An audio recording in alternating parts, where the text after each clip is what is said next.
Confidence is like mud. It covers whatever it touches. It seems to multiply when it spreads. Walk down the road, the more of it you have, the more eyes will follow you. Too much of it though, folk won't want to go near you. Yet, it's on top of both of these things that the great northern city of was built. Is the fictional setting of thingy maker Daniel Hutchings' fourth thingy, Fifth Quarter. A thingy in which Daniel uses any given character's proximity to symbolise their ability to navigate through an environment which preys on the socially isolated and manufactures division to take its fill. Before we analyse that, we must first ask, what is a thingy? Classical art, idealism, mythology, harmonious heroes. Social realism, politically motivated exploration of interpersonal relationships. Formalism, emphasis on technique and artistic landscapes. Thingy, not beholden to any given doctrine except for one rule: the comedy must be non-exclusive.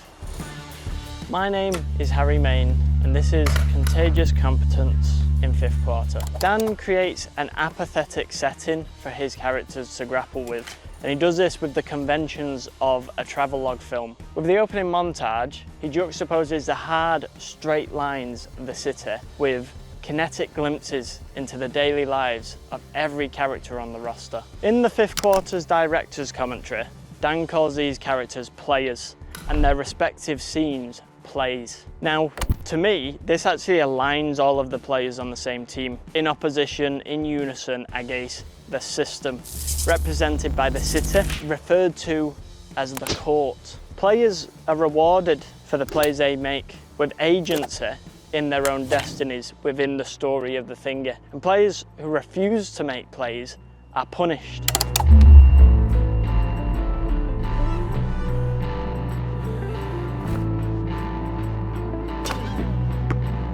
Our most valued players are number 1 and number 2. Can you guess why? If you said because they're our most active players, not quite. Now, they both follow the philosophies of Curtis Victor and of the monologue in the opening montage, and they both push their personal problems to the side to answer the question, who can make the best play? However, it's number 2 who stumbles into a rut. Number 2's willingness to make a play wavers, and to symbolise this, Dan takes him physically out of. Dan highlights the financial struggles of number 2 using travelogue conventions, elongating the sequence so that we have a long, gradual shift of tone for the thingy. As number 2 gets further away from the city, the thingy becomes more spiteful towards him. The visuals and the soundscape are chaotic. Even his phone pleads with him to make a U-turn. You have reached your destination. The sound of a rusty seesaw here does a great job to show that number 2's willingness to recklessly make plays is connected to some kind of youthful naivety which is about to collide with the real world. And this shaky arc shot demonstrates that he's surrounded by the enemy, other people who are unwilling to make plays and those who prey on the weak. His punishment will be what he fears most: rejection. Call me back, or DM me, or or text me, or send a carrier pigeon. Yeah, like long term, like a salary. No, not salary. See, nah, you want to do stuff like this, it's off the books. This makes number 2 recalculate his life goals, whilst the thingy is lining up another blow: financial jeopardy, one of Fifth Quarter's most significant social topics. Number 2 takes this lesson in stride.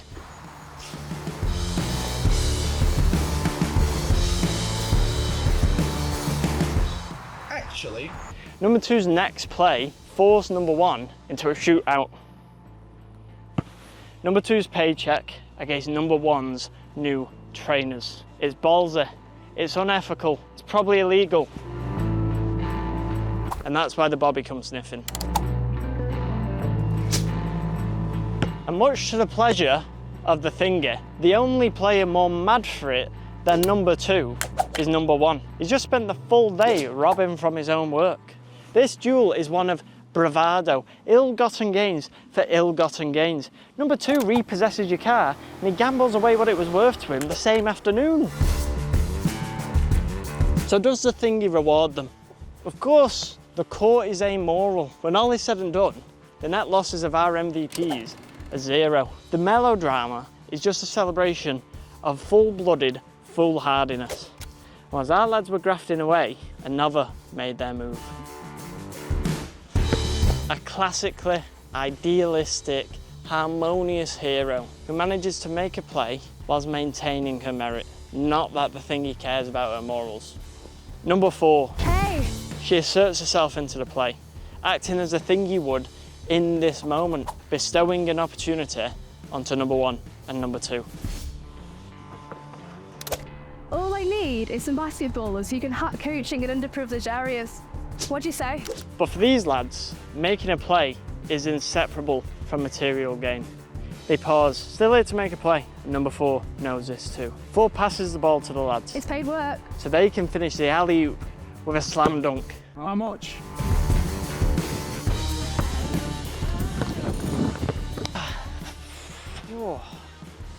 So what happens when one of our players grows old, settles down, maybe retires? Enter the adoptive mum of number 1 and number 3.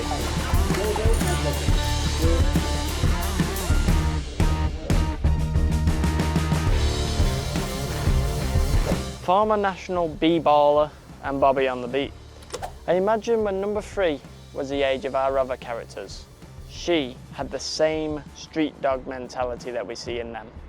When I spoke to Dan about number 3, he described her as what happens when Mamba mentality goes wrong. But what I see is someone who's wrestled with her worldly ego to better understand the little daily battles that are littering the lives of the youth of in the world of 5th quarter. Oh, stop doing that.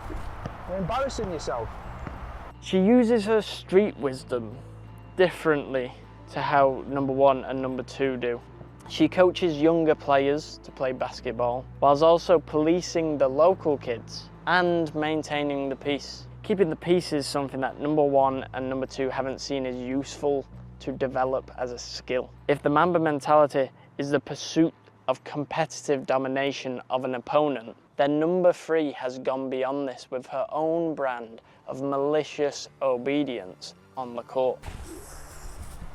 Hardest job in the world. She follows the motto of Curtis Victor, be like water.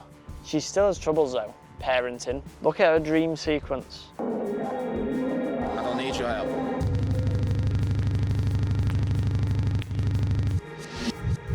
I don't need your help. Dan uses strobe-like editing, rapid cuts, to juxtapose Curtis Victor, number 1 and number 3. Conventionally, this might be used to demonstrate that number 1 has 2 choices, following the footsteps of Curtis Victor or following the footsteps of number 3. However, within this thingy, they are both mint role models to have. This is an ace subversion of this technique because rather than having 2 choices to pick from, he has 2 meritorious playmakers to learn from. The critique is not aimed at 1 or 2 of the pathways presented before number 1, but more at his response to them. Plagued with the Mamba mentality, number 1 rejects the positive role models in his life. He's more interested in self-sufficiency and competition. However, due to his shelled-up mentality, during the shootout with number 2, number 1 accidentally lays his mum up for a slam dunk. He conceals his relation to her so that she can reveal it after she smashes number 2 in a shootout. Bye, son. Yeah, bye, Mum. Mum? I don't sit. And with that, number 3 wins her little daily battle, with no casualties on either side. She gets to prove that she's got the skills to pay the bills. She does her duty as a police officer and a basketball coach, arguably showing the boys how it's done.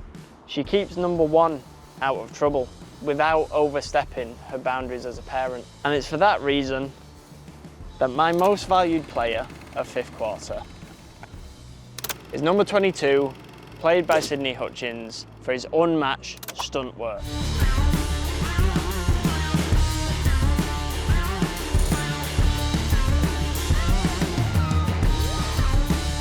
Just done it like